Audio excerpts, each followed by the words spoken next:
5 seconds. Mr. Deputy Speaker, Sir, I welcome and support this piece of legislation, and I think this piece of legislation has come up before this House in time, and also I have to congratulate the Minister of State in the Ministry of Finance. Sir, some time back we were discussing about the facilities to be afforded to the members of Parliament and how they have to be encouraged to function properly in this House. I feel now that this is a very important piece of legislation. I also agree with many of the points which have been included in this bill, but some members have not availed of the facility of going through this bill, and that may be one of the reasons why they are not taking that much of the interest or unable to take that much of the interest in this legislation. To me, this piece of legislation comes in the way of the black money in this country. The Customs Tariff Act of 1934, as amended subsequently and now in the name of Customs Tariff Bill, is nothing but a protection that is being given to the indigenous industries and indigenous products that are produced in this country.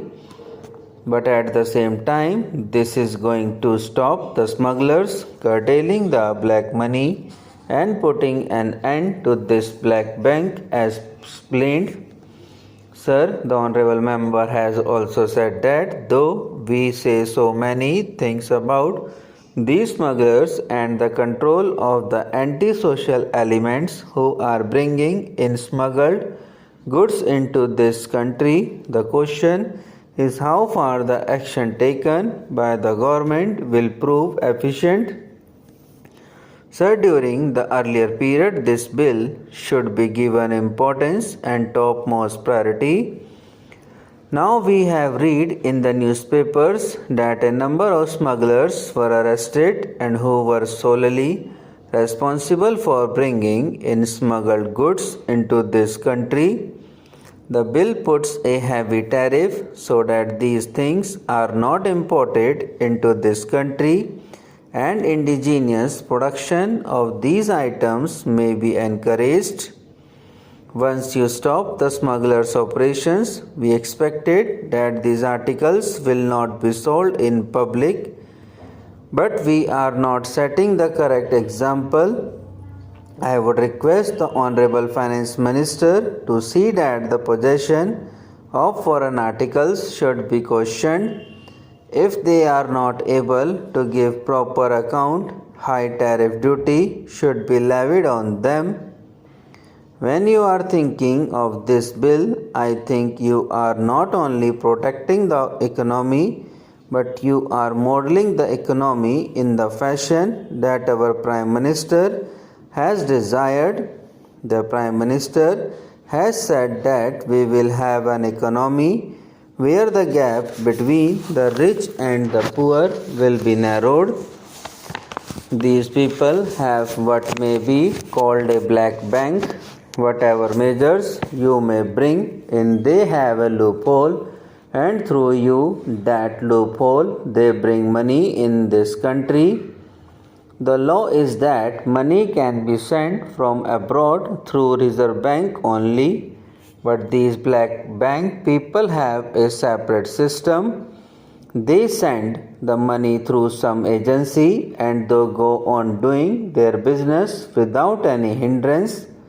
This is due to the fact that the officials of the Customs Department are not properly implementing the legislation that is already in vogue in this country.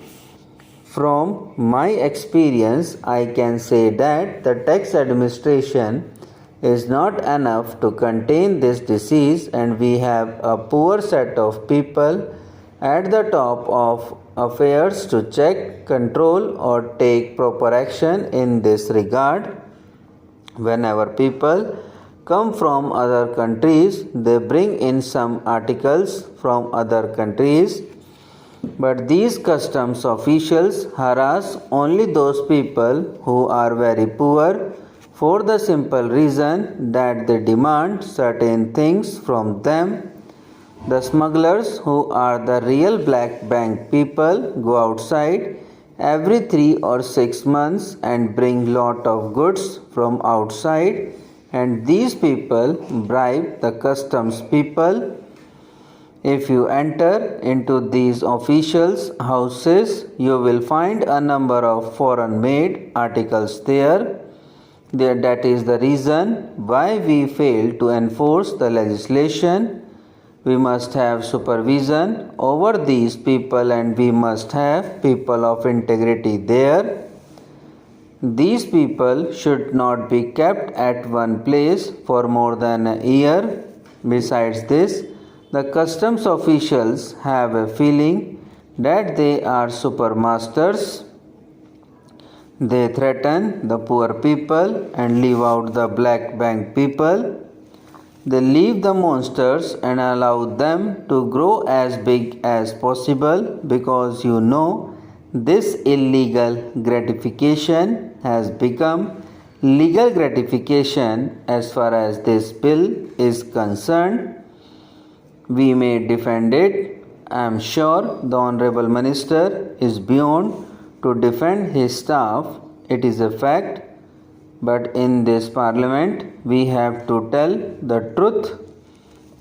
It is a known fact how these customs authorities function.